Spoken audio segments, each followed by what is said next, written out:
What is going on, you guys? It's Hawaiian Blur here, and this is my non-spoilery review of the new live-action Netflix series Avatar: The Last Airbender. This is a very loose adaptation of the original cartoon series that premiered on Nickelodeon in 2006, 7-ish. This is like gonna be my thoughts, my what I'm going to grade it at the end, everything like that. But one thing I do want to mention is that this is a loose adaptation. It's not a frame for frame representation of the original series. It is adapting the original series into what these writers and storytellers wanted to turn it into.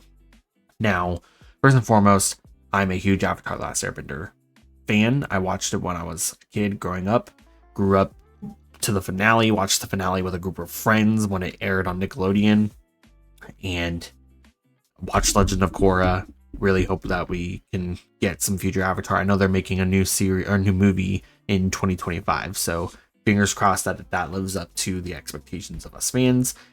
That being said, this show kind of went off we all had very high hopes, especially considering what we got for live action back in the day with M. Night Shyamalan's movie. We don't talk about it. His adaptation was not for the fans. Let's just say that. But there was a lot of high hopes for this when this show was very first announced, and then that slowly started dwindling when the original creators of the show left Netflix over creative differences, and then a trailer was released, and the trailer brought that hope back to the community of fans. We were super hyped. We were super excited for what this adaptation meant for the world of Avatar. And then some things started coming out on the news, in the news sources, regarding the writers and what direction they were going with the series.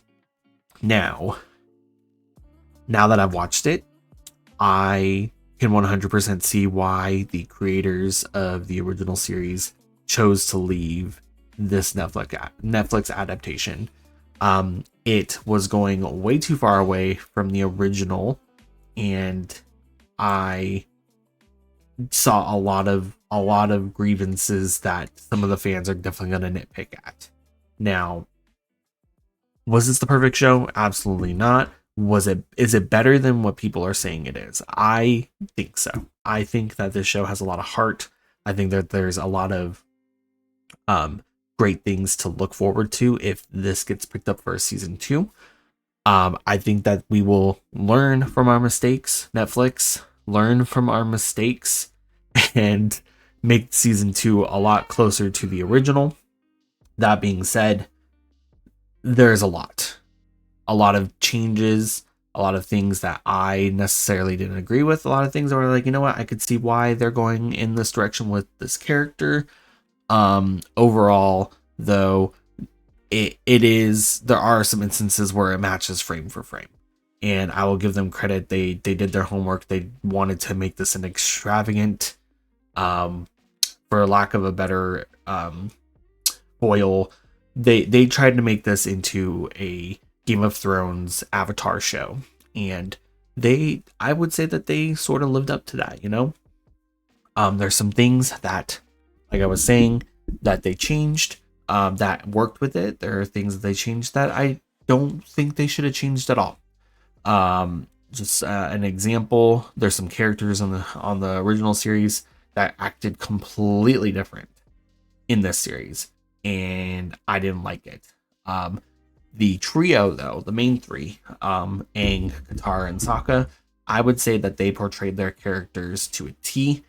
Obviously, there are some things that they changed with those characters, but for the most part, I feel like those three actors did really good at portraying their character. Zuko was my favorite. I think that he portrayed Zuko really well.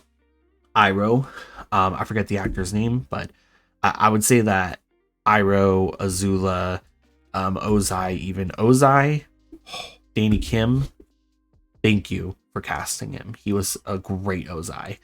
I would say that in Fire Nation in general, they did really good at casting. That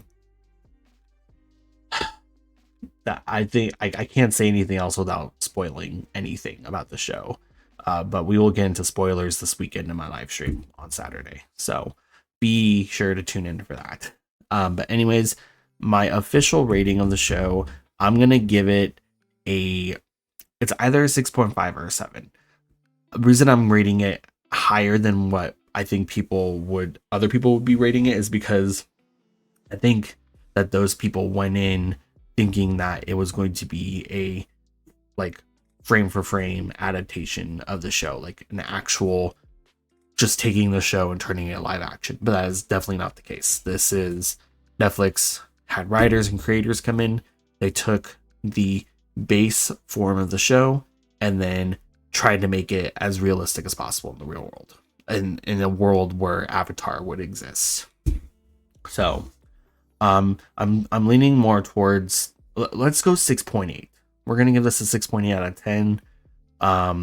Definitely not as bad as everybody's making it out to be, but it can do better. And I think that if there is this expectations that the writers and showrunners are going to see from the audience, from the reviews, I think that they will take that into consideration when writing season 2.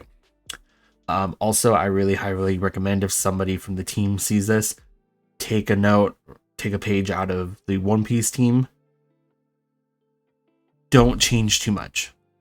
Change what's necessary, but leave the characters the way that we love them. Because I think that was what hit the show the hardest, was changing the characters' portrayals and things like that. But anyways, love y'all. Mahalo. Peace. Catch me on Saturday with a full spoiler review.